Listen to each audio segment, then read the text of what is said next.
Hello, it's Chaplin 73, and I'm joined today by my good friend Rob. He's a poet from here down here in Cornwall. Hello, Rob. How you doing? I'm fine, mate. You? Yeah, good, good. Thanks for agreeing to have a chat with me today. I wanted to share some of your story with the audience. So I will just start by asking you, how did you get into poetry? Well, writing poetry for me, it was a mental health game.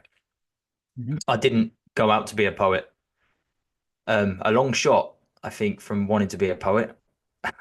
I had the narrow view that poetry was boring. I really did, and I was going through counselling, and my counsellor suggested I write a thought diary, Hmm. and my thought diary was boring. It was, I feel like crap. I feel like rubbish, and it was just day after day. And reading it back actually made me feel quite depressed. So it was Hmm. a battle. But at the time I listened to Jelly Roll. He's a musician, Texas musician, singer. He's brilliant. He's Yeah, brilliant. But he could put all his pain into words that I could really understand through song. And I just sat there one day, sat on my bed, got a pen and paper, and I just started writing. I wrote a poem. And the missus said, "What are you doing?" And I hid myself in embarrassment, like, I'm writing a poem, like hiding it away. And she said, read it to me. So I read it to her. She said, that's really, really good. But it made me feel good as well because I'd actually turned a thought process that I had and turned it yeah, into something of art. So I carried on doing it. I carried on doing it and doing it and doing it. And then every time I had a negative thought, I'd just write verses or lines or and just make poems and the end and that's where it ended up. So that was the journey. That was the start of the journey, That's becoming a ideal. poet. You probably had the same thought as me that poetry is a bit nerdy and it's something that bookworms do and that kind of stuff. But actually, poetry Exactly. is really powerful, isn't it?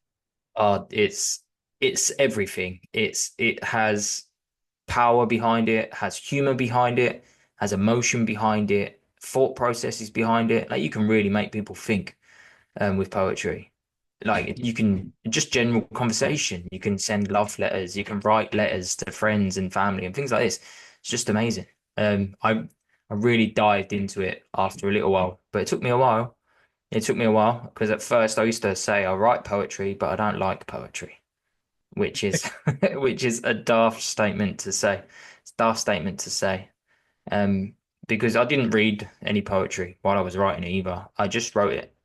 I just wrote it, and it was just at first it was all about getting these emotions out of me, getting these emotions off my chest and these thoughts out of my head, and then I just filled up paper. I did everything yeah, on paper back then. I don't now. I do it all on my phone now. I have like a special folder on my phone where I jot in and I just write lines in there if I'm having a bad day or even if I got a funny thought. Because at first it was all mental health, and I never wanted to write anything different. In, uh, until I started seeing other people perform. hmm, When I started seeing other people perform, it sort of changed my view, completely changed my view. I went to poetry night. I went to an open stage night and somebody was egging me on to perform. I said, no, no, no, no, I'm not going to do that. But, and then people say things. Donna, my missus says to me, you can help people with your words. You can help people with your words. You can raise awareness because I have MS and suffer with mental health. So this was a good thing to raise awareness. So I eventually said, all right, I'll read something on stage. Scared as anything I was. The anxiety in me just took over. But I read it and then I sat down and I thought nothing of it. And then I saw this guy called Paul Temmie get on stage. And the first poem I'd ever heard somebody else read on stage was his. And he read hmm, this poem called Music for the Masses. And he owned the stage. He had his book in one hand and the whole audience in the other. It was absolutely incredible. But he does this just like it's nothing. And it made people laugh. It made people think. And I was like, and that sort of from that moment, I dropped my narrow view on poetry. It was from that yeah, moment I saw him and I said, if I'm going to perform on stage, I'm going to be like him. I'm going to be like him. And when I see him perform now, and whenever I see him, I tell him this. I tell him this, and how much of an inspiration that was for me. I've written three books, and in my third book, there's a whole thing about Paul Temmie. There is in there because of how he changed the view for me. Because I went from I don't like poetry to now I write books, write poetry books. I have a following online beneath the tracksuit because my poems are generally about mental health or disability based, and they help people.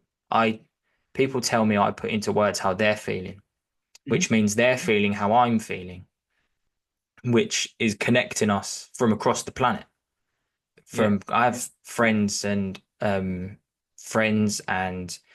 other people just acknowledging me from around the world, Mhm. and it's amazing.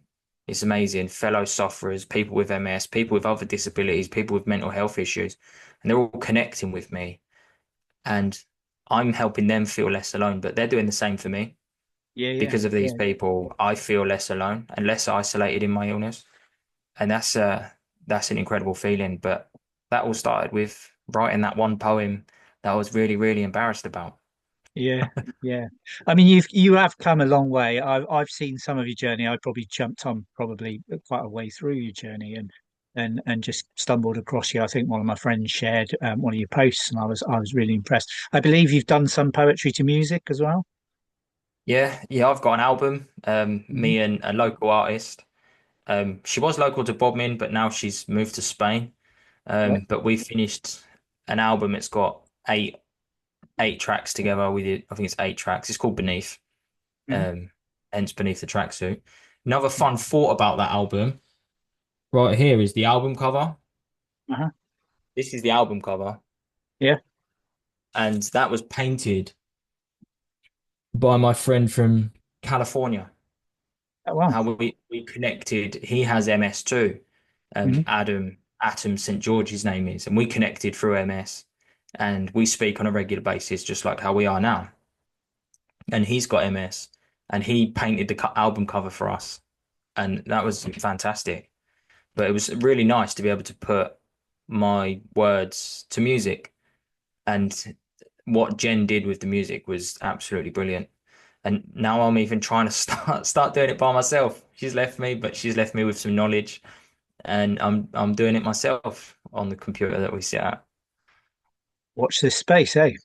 Yeah. So you've also I know for a fact because I've obviously attended a few of your events, but you also organise poetry events. How did that come about? Well, Bodmin's quite small. It's quite Hmm. small, and they had a. It was at first it was just open stage, so that's where I used to go to read my poetry, and I'd try and be there quite prolific. Every month I was there. It's a monthly event, and then they sprung off, and then they split it into two. So they had open stage, but they had a dedicated one for spoken word, Hmm. and that was running for a few months, and then the host of that had to step down. And then the people from Inter Bodmin, Mimi, came to me and she asked me, she said, would you like to run it? Would you like to run it? Like, and I said, it's going to be a lot of work for me. I said, it's going to be a lot of work for me. But I said, if I can have staff on hand, somebody run the bar, somebody to support me, and I can just sort of do it how I need to do it because I'm on a walking stick all the time. Most of the time I'm in a wheelchair, but when I'm performing on stage, I try my hardest to make sure I am foot ready, ready to go, and I've rested, and then I've got the support and around the stage and things like that. You will notice if you ever see there's normally a chair on stage for me to crash onto, and I've got somebody else doing the running for me, so I don't have to run around too much. And and she said you can rebrand it as well. And I thought it would be a good thing to call it Bring Your Verses because everybody brings a verse. It's just bring your verses, your words, your poetry, just your jokes, whatever. And that's gained traction over it's a year next month it's been running. A year next Wow. month been running, yeah. And it's gained traction and we have poets come every month dedicated from all shots of Cornwall and that's Yeah, yeah. absolutely brilliant. It's absolutely brilliant. Some local poets too. But and then just like you from St Austell and lots from Lostwithiel and Launceston and Liscard, so even from Plymouth. And that's really good. That's really good. And to be able to take that on was a privilege. Was a privilege because I was just a nervous, anxious performer. And I still am quite nervous. I still am quite anxious. People say you can't see it, but it's all hidden beneath the tracksuit. I was going to say you hide it quite well beneath the tracksuit. Yeah, Yeah, that's where beneath the tracksuit comes from. The MS is hidden, the anxiety, the mental health, it's all hidden beneath the tracksuit. And I hide yeah, it quite well with a smile too. So yeah, absolutely. So you've got that obviously live event that you do, but you obviously attend other live events. Any of note that you've been to that you've really enjoyed? I try to attend one different one a month Yeah. because then I don't get so comfortable performing on my own stage. Because Hmm. performing on my own stage to friends, I'm just going to relax and it's going to be quiet. But I try as an artist because now I'm an artist. So now I try progression. So now I try progression and see where things are going. Cowsall obviously is in Lostwithiel. Have you been to Cowsall? Yeah, yeah. I've performed at Castle twice, I think. But Yeah. it's usually sold out, isn't it, quite quickly? Yeah, they're very good on the tickets. They're very good on the tickets. Yeah, I perform there quite a lot. Um, Sprout Spoken, which is another one, which they've stopped doing their open stages for a little while. There's one in Plymouth, the Bread and Roses, which is quite a good one, and there's one at Patchwork Studios as well, which is very inviting. These are they're good to keep because you support one another, support other little pockets of the communities because it's nice to keep that going. It's nice to keep that going because then you as yourself can grow and you can help other places grow as well. It's really nice to be in it together. And if we can all support one another, that's only gonna bring on better things. Yeah, absolutely, absolutely. And I think that's really important. I think grassroots stuff like obviously the events that we attend are really important for keeping the the dream alive sort of thing. Yeah. It's just there aren't many opportunities to get up and do spoken word poetry. I think there's more now than there were, but I know a few years ago you'd have been really lucky to find somewhere, and now there are a few events popping up, which really fills me with joy that we've got those events, and we do need to just keep attending them and making sure that people go so that they carry on. Yeah.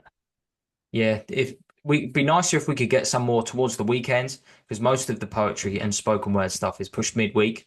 It's normally Yeah, on a Wednesday or a Thursday. It would be nice if we could get some on the weekends, Fridays and Saturday nights, because you'd get a bigger crowd, I think. Because during the week, I think it's a stopgap. yeah, I think you're probably right, but I do also think that what we touched on earlier about what people think poetry is and what poetry actually is. We've still got a long way to go to get people to realise what it actually is, Yeah. because you get at school they do stuffy poetry, as I prefer to call it. The really intellectual stuff that doesn't switch you on to poetry, if you know what I mean. And My, and my daughter's I've watched some oh, of the like button poetry on Instagram, and some of those poets really deliver with real passion, and it's really gritty stuff, and it's stuff that you can relate to, like you said about your own journey, your mental health. That is Poetry is a great vehicle for expressing that and helping people process their emotion. no, I agree. I agree. My daughter's 16. She's 16 doing her GCSEs now. And all for her English in year 9, 10, and 11, she's doing poetry. And she's telling me that this isn't poetry. And she's doing Shakespeare and she's telling me that this makes no sense and it's really boring. It's really boring. And and we have the discussion that they definitely need to update it Yeah, because the stuff that she's doing in her GCSEs, I was doing in my GCSEs. And I'm pretty yeah, sure my parents did it in their GCSEs as well, 25 years before I did mine. So yeah. I think maybe there's an upgrade needed there. I definitely think there's maybe an upgrade needed to be done in the English there. I I think that with a lot of education, to be honest, some of the stuff they force you to read and some of the stuff they force you to learn, and you just think there's better ways of doing education that would engage people a lot better. Um, Yeah, I think so. I think yeah, so. I know that poetry at school, I kind of enjoyed it a bit when some of it, but some of it was just like it just shut me down, and I was just like, this is really boring. Like Shakespeare, I like some Shakespeare now. I'm a bit older and a bit, a bit wiser or whatever you want to call it. But at the time, as a kid, trying to understand Shakespeare, it was just like, what is this? It's apparently this is culture. Well, I don't want culture then. I want something else. Yeah. But yeah, it's a funny old thing, poetry. I think you're also taught that poems have to rhyme and that, that they have to follow certain rules. And I've learned as I've been writing poetry that there are no rules. It's Yeah. you There's just not do what you really. want. They're more guidelines. And in my book, my last book I wrote was called I Don't Like Poetry. Hmm. Yeah, this one. It's called I Don't Like Poetry. Um, that was my favorite book, and it talks about the journey going through how I went from not liking poetry to where I stand now on poetry. Yeah, And in there, it says about rules. We're taught that poetry follows certain rules, but you can write to the rules. So you can write with haiku or trisets and things like this. You can do that, and you can make it rhyme every four lines, and it just goes da da da da da da da da da da da da da da da. Do you know what I mean? And you yeah, can do that, and there's nothing wrong with that. But these are the generic rules for poetry. But it doesn't have to be that. Shakespeare yeah. never followed them rules. Shakespeare never followed them rules, and Shakespeare is one of the founders of poetry. He's not by a long shot, but people wrote poetry thousands of years before he did, which is incredible if you think about it. Hmm. But so you can write to however you want. You can write to however you want, and the best thing I find about writing poetry is nobody can tell you you're wrong. Yeah, No one can tell you you're wrong because it's your art and it's your take on it. Whether they like it or not is a different story, but it's your art. And like nobody, you've got paintings behind you. Nobody can tell you that that's wrong. yeah, Yeah, yeah. No one can tell you that's wrong because it's yours. And poetry is the same way. There is certain rules that you can follow, but you don't have to follow them. Just hmm, it's like painting outside of the lines. You don't. It's up to you if you want to do it or not. yeah, Yeah, it's anyone's game. It's anyone's game. And there are so many fantastic poets out there that don't rhyme, that don't follow any rules, and there's just some absolute brilliant ones out there that just blow it out the water. So it doesn't matter about the rules really. now that you've obviously indulged yourself in a bit of poetry and probably read some poetry and heard some poetry. You have you got a favorite poet? Okay, so I have seen poets. I saw Luke Wright on stage. Fantastic. I saw Mhm, Holly McNeish on stage. She's absolutely fantastic too. Harry Baker, he is coming to Cornwall in the summer, and I intend to see him. mhm, Um, and incredible. But I think my favorite poets are the ones that I see and I know. mhm. So we said earlier about Charles' poems. Yeah, Fantastic, fantastic guy, fantastic poet. Yourself, fantastic guy, fantastic poet. Paul thank you. Temmie, fantastic guy, fantastic poet. And Sam Lawrence from Housel, Yeah, fantastic poet. Honestly, there are some fast, and these are the people that engage me the most. And I mhm. think it's because I see them regular, I see them perform, and I see how they handle the stage, and I watch them grow. And these are my favorite poets for me. These are my favorite poets for me. The ones that I get to see and I get to interact with, and I get to watch them grow as an artist, and they watch me grow as an artist, and we're in this together. And I think it's absolutely fantastic. I think they're my favorite poets for me. But Oh, yeah, that's I've great. got Holly That's McNeish's book next to me. I've got Luke Wright's book next to me, and I'll get Harry Baker's book when he comes down. It's all about getting them to sign it, you see. So buy it from them, and they'll sign it for you, and that's lovely. I gave Holly McNeish one of my books when I went and saw her, and she said she'd read it. She might have binned it. She might have binned it, or she might have read it. She might have read it. You never know. she Um, probably read it. Yeah, unless that would be lovely. That'd be lovely. yeah, yeah. I just think that we we sometimes put ourselves down and don't appreciate ourselves enough.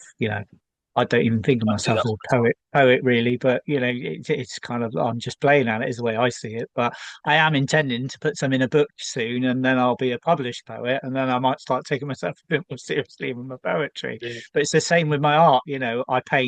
I paint for me, and if other people like it, that's great. But I paint for me really, and it is what it is. People don't like it; they don't have to like it, but you know. I'm Yeah. fortunate to be in a position where I don't rely on any of my art for an income. I've got a job. I work in mental health, and I really enjoy that part of my life. But I also enjoy the creative side of my life, which is my painting. I've also done acting. I've done poetry. I've been in pantomimes, and I'm hoping to write some books this year. I'm illustrating a book with a friend. So yeah, there's lots of other bits and pieces that I do that I just do because I enjoy it. It's it's quite nice to do that. So you've written a few books. Where can people get hold of your books? Amazon. Amazon. I Yeah. self-published everything. Oh, Uh, brilliant. just type in beneath the track Amazon Yeah. and I come up. Type in beneath the tracks on Google, I come up. Yeah. Just beneath the tracks, and you'll find me somewhere. For Fabulous. sure. And My you've touched favorite on it. book is That Night Poetry. Yeah, yeah. I did see there were a few on Amazon. I We touched on it earlier. Obviously your journey through MS. How has the poetry helped you with that, with coping with your diagnosis and dealing with that on a day-to-day basis? The poetry led me into a world I didn't know was there. Uh-huh. So I started writing for my mental health, and I still do write for my mental health. It's a big tool. It's a big tool. It's a form of journaling, and all the top top people recommend journaling. So psychiatrists, is that what they're called? Yeah, Yeah, yeah. top psychiatrists recommend journaling. Well, I write poetry for it, and it definitely helps. But it opened a door into a world of support I didn't know was there. Hmm. There's groups where I've ended up, and because of the following that I gained on social media as well, I ended up with support that I didn't know was there and connecting with people I didn't know was there. And it's helped me grow with my illness because now I'm writing down in front of me of what's happening to me, and it's making more sense of it for me. Hmm. So with my illness, I'm at a stage of acceptance with my illness because I have to use a wheelchair. Neuropathic pain, my skin burns. I'm tired a lot. Well, not tired. I'm fatigued. I'm genuinely wiped out a lot. I'm in pain quite a lot. So, but it's helped me accept that this is more where I am. I don't accept that it's fair because it's a pain in the bum, and I don't like having it, of course. But I've learned to live with it, and writing poetry opened a lot of doors into me learning how to live with it, and it's helped me support a lot of people, and a lot of people support me too, and that's fantastic. And again, it started with a poem. It Yeah. started with a poem. A poem that you were embarrassed to read. Exactly. Yeah. It's funny when you look back on it. So, Oh yeah, 100%, 100%. Like I've got music and books and friends that I would have never had before. I just started a podcast. I have my own stage show. I've got my own written show that I performed last year that I intend to perform further this year called I Don't Like Poetry, based around that same story. But that all happened from writing that poem. And it was my missus telling me to share it because I was never gonna ever share it because I was embarrassed. I was mm, embarrassed. And I also lived in that time. Well, not in that time because it's always that time, but I lived with that mentality that men shouldn't speak out. yeah, I live with that, and I believe that I was brought up like if you're gonna cry, I'll give you something to cry about. Do you yeah. know what I mean? And I was raised like that, and I've always been like that until I started reaching out, until Hmm. until I started seeing other people reach out and speaking out, and then it changed for me. Then it changed for me, and so the only positive came from it, but I was too embarrassed to tell anybody that I'd written a poem.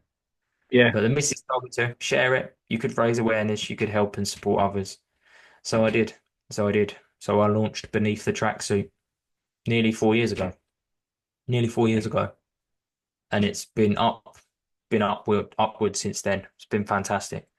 yeah, yeah, yeah, and hopefully we'll continue that trajectory and continue going up.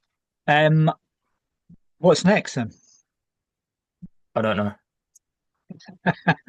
Well, I've got a list here next to me. I've got a list next to me. This is my plans for 2025. So Mhm. to launch a website was one. Yep. Um, but that's hard work. That's right. Do a podcast. I started a podcast Yeah. where I'm How's that talking. going? It's moving. It's moving, and Yeah. it's nice. It's nice. Again, I'm still trying to figure it out because I did it through one platform, which and then it's got to send it out to all the other platforms, and I'm not 100% sure because I'm just me. I'm just me. Yeah. I've Yeah. got no media Yeah. team, no nothing. So I just dialed back on social media. I just got rid of TikTok, LinkedIn, Twitter, and another couple that are MS related, so I could focus on where I started. Because when I started taking on more and more projects and more social medias, I found myself like chasing, and I don't want Mhm. to do that. I never did it for that. I never started sharing for that. So I draw it all back so I can carry on what I'm doing. The big one for me this year should be finished this year. Me and my friend Adam, the guy that painted my book cover, album cover, we're writing a book together of pieces of his art where ekphasis poetry. I didn't even know that was an actual word until we Googled it after about 7 pieces we'd done together. So he paints a painting, phenomenal painter, and he records it in time lapse. And then so I have a minute to write a poem about the painting. And we base everything around mental health and MS. And we've done 14 so far. They are absolutely fantastic. And this year we're putting them into a book. So it's going to be called The Painter and the Poet. We both have MS and we're going to use it to raise awareness and things like this for MS and mental health because the paintings that he paints are so you can feel you can feel it, the emotion that's gone into the painting. It's absolutely incredible. And I absolutely love working with him. So our mission this year is to hopefully finish the book. We'll see. I think we've got one piece left to do, but we might do more. You know how it is. Oh, just one more. We could fit another one in that sort of thing. But he paints the pictures, and they can take 2, 3 weeks to paint because he paints with numb hands. He can't feel his fingers or his hands, Right. so he paints with the paintbrush in one hand and rests it on the other, and like this. But the intricate detail in everything is amazing. It's absolutely incredible, and it's such a privilege to work with him. But funny story, funny story. So I have MS, which comes with certain issues. So after I'd spoken to Adam, we'd connected. He says, "I want to send you a painting. I don't know what this painting's going to look like. I didn't know nothing. So I've got this big tube delivered to my house. Really excited to open this, and I'm 100% sure it's the painting Adam sent me." Now I opened the tube, and inside it was my first ever box of catheters for self-catheterization. Brilliant. The the excitement in me Oh, dropped the in a death. moment. It dropped in a moment. Oh, that's brilliant. That is Um, brilliant. Yeah. I'd got it. I was really slowly opening it, and it just they were all just there, and I could not. But I was so gutted. The painting came the next day. Painting came the next day, or from California, and but because I didn't know what it was going to look like, what size it was going to be, what box it came in, Yeah, and yeah. I yeah, but that It's brilliant. that for That is me that that's is a gold. highlight. That is, Very funny. yeah. Um, the disappointment must have been phenomenal. Yeah, it was yeah, you can imagine, I suppose. Yeah, yeah. Oh, yeah. Yeah, yeah, Oh just dear. that. Yeah. But yeah, I mean, that sounds like a great project. Um, I wish you all the best with it, and I look forward to seeing it. come to Thank you. fruition. Um, what about live stuff? Any live stuff lined up? I want to redo my show. I Hmm. performed it once. Well, I've performed it twice. I won a competition to perform it in Plymouth at the house in Plymouth, and I performed it up there. And then I performed it once in Bodmin, and then I never got the thing to keep going.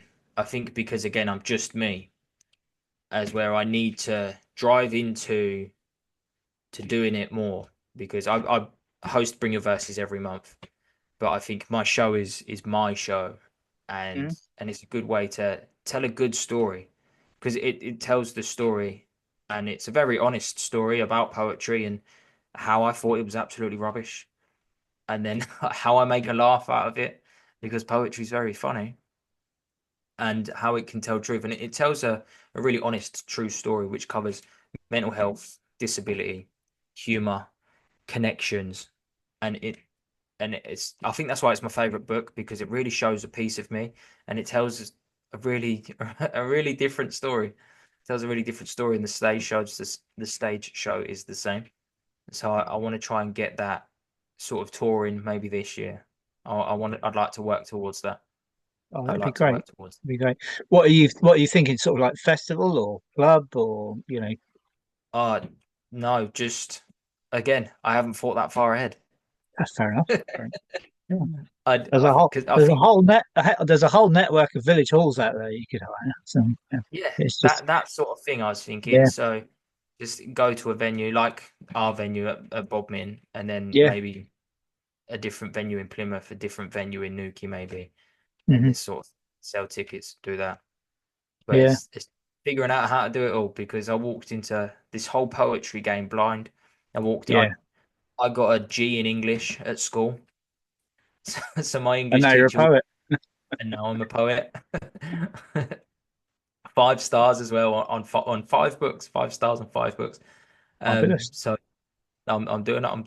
I don't see that as a bad thing, and considering I got a G in English at school, Yeah. so I it's just me and Donna as well. Obviously, she helps me with everything, but I just need to figure out the right track, the right track.